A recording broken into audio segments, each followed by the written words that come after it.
I'm doing a series of summaries over the next 2 weeks, not really talking about school, alright? Things you can take from this you can use within school, but this is about me. Okay, this is about what I do outside school, away from here. Right? And I work on this theory. It's mine, my completely made up theory. And it's a theory of you can. It's a theory where you can accomplish anything you set your mind to it. Obviously you're going to reach a series of points over the next months, weeks, years, where you will either do something or you won't. And you'll make your mind up whether to do it or not for a number of different reasons. My you can moment started in about 2011. Okay? We had an illness going through my family, which I'll explain to you in a minute, and I reached a point where I was watching somebody pass away from this illness. Okay, and it's called Huntington's disease, and the person that it affected directly was my dad. And my dad was, he played football for his county, played cricket at a very high level, played rugby at a very high level, wanted to be a PE teacher, everything like I ended up being, but unfortunately his mum died of this illness. So he had to go and become a carpenter and earn money for the family and work his way through from there.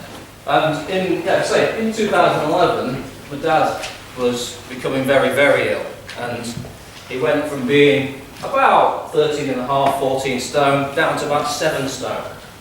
Okay, and this illness here, unfortunately, eats you. It eats you from the inside out. Okay, it takes away your central nervous system, it takes you from being somebody who's very, very fit and active and could run and still playing football at 50, to not being able to walk, not being able to talk, not being able to recognise who I was, who my mum was, who his grandkids were, and all that sort of thing. And and then the photo on the left is the last one I ever had with my dad. Okay, it's in October 2012. All right, I've just done my first challenge, and the chair that he's sitting in was paid for as part of the stuff that I'd done to raise money for this charity and to raise awareness of it. My dad in there, he's got a crash helmet on because he kept in his head he was still fit, active, and everything else, and would still attempt to run. Unfortunately, he kept falling over and banged his head and everything else. So this one here was just there as a little bit of protection. He didn't have a clue who I was there. No idea. Okay, didn't know any of the family that were around him at that period of time. The only lasting thing that I get from it is that he lifted his arm. As we said goodbye, he lifted his arm, sort of to say, see you, alright, thanks very much, and sort of moving on through there. Alright, so I sort of took this as a bit of inspiration that I needed to do something. Okay, so what I ended up doing was this. I went away and I thought, what am I going to do? I'm going to go and I'm going to push myself as far as I can in terms of physical activity and physical endeavour, because it's what I do all week, apparently. Okay? So, in 2012, I decided on Boxing Day 2011 to run 60 miles in the August after. I ran my first 10k on Boxing Day 2011. 8 months later, through training, diet, exercise, lots of strength stuff and everything else, I ran 60 miles in a day. Okay, and it involved running from Worlow out to Ladybower, all the hills, back in, Edale, all the hills, Castleton, and then came back again from there. The photo in the top left, if you can just see it, that's my feet at the end of the day. It was August.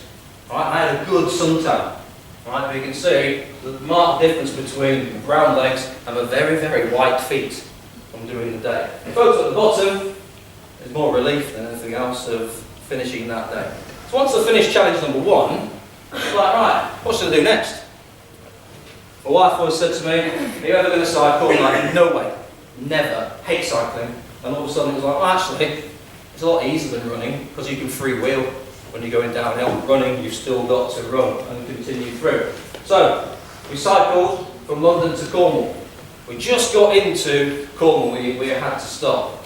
Alright, but that took us 16 hours. One after the other, straight away, working our way through. The only reason we stopped is because we came off a massive descent at about 40 odd miles an hour at 4 o'clock in the morning, and the person I was cycling with couldn't see. He'd lost all nutrients in his body, just ran out of everything, and he just couldn't see anymore. He was shaking, physically shaking, because he was that cold. We just had to pump him full of as much sugar as we had with us at the time to try and bring him back to any sort of normality. So we thought, that'll do for today. Then we went on to ride London, which if you ever get the chance to do it, it's fantastic. You do the Olympic course, it's wonderful. You know, no cars in London for a day, it's brilliant. Coast to coast, so that's from just north of Liverpool right the way across to just, well, near Sunderland. And this leads us on to this year. This is my new one, okay? I'm going to show you a little video in a second just to sort of give you a bit of an idea of what I'm going to do. The Jungle Ultra, as it goes through with the advert, in fact I'll just show you the advert, it might be a bit easier to explain as we're working through.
Over 5 stages in the most hostile environment on the planet. We're talking about one of the toughest foot races imaginable. Prepare to find your breaking point. It will push you as far as you can go. Welcome to the jungle.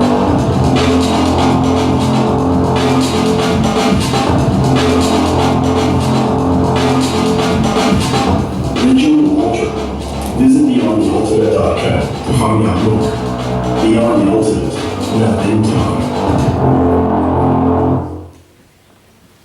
Okay, so that's what I'm heading to do in June this year. It looks slightly mad. My wife thinks I'm absolutely bonkers. My kids think I'm crazy, but it's the sort of thing that I feel I need to do. I need to push myself to, as it says on the advert, find my breaking point. Anything I've done so far, I've never reached the end and thought, I've had enough of that. I want to go and do something else. Put a bit more context into what's going to happen. Okay, it's 5 days. 5 days of running, 60 rivers to cross, some of them on swings, okay, some of them you just got to go through.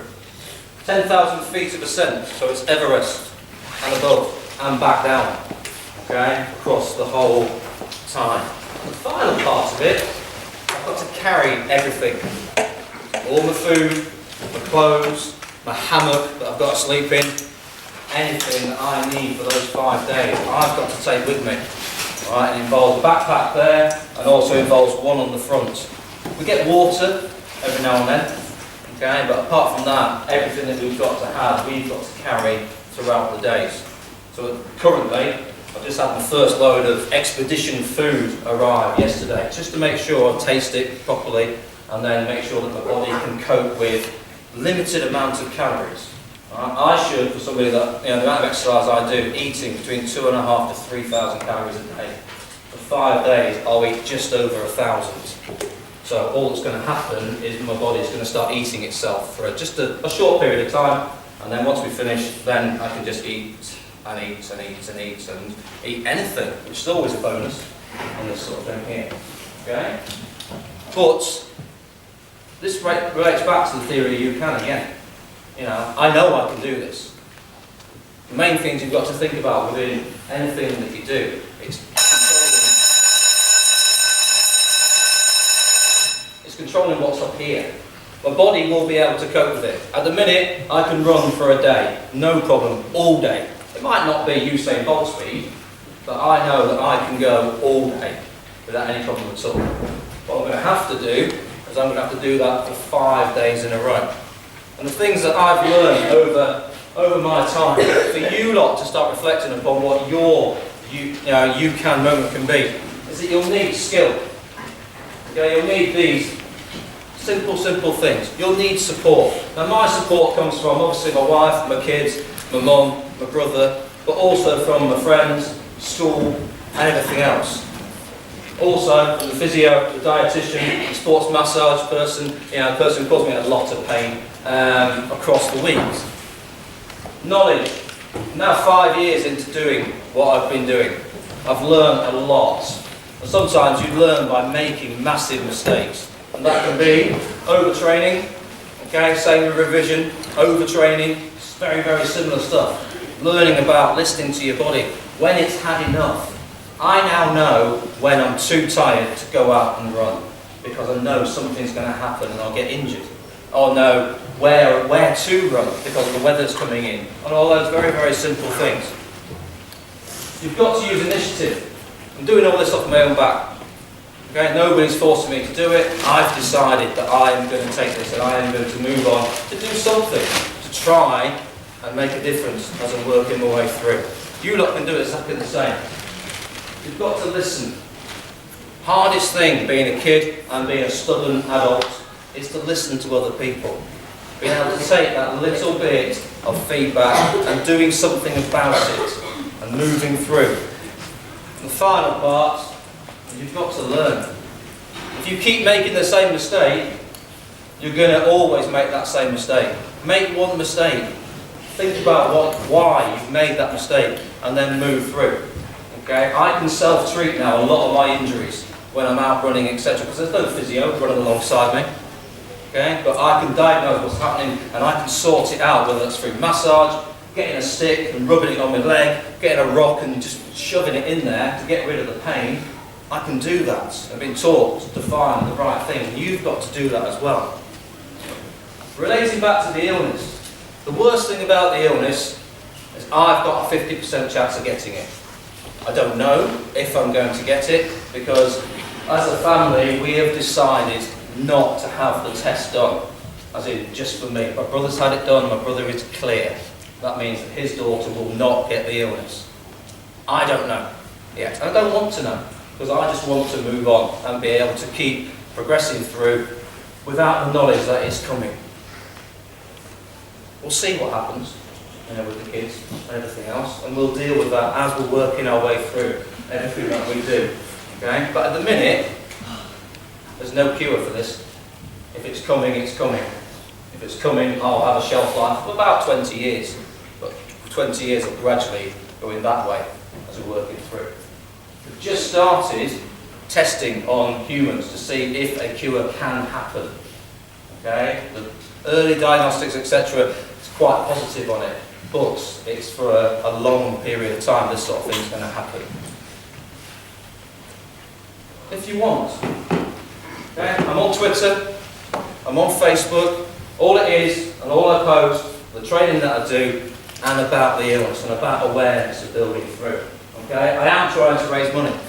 I've raised just over £15,000 so far in the challenges that I've done. I'd like to move that to 20 to 25,000 by the time I finish doing this, if possible. And the way in which you can help is we've got a non-uniform day coming up at the end of April. Okay? And if you don't mind, the pound is going to go towards my charity.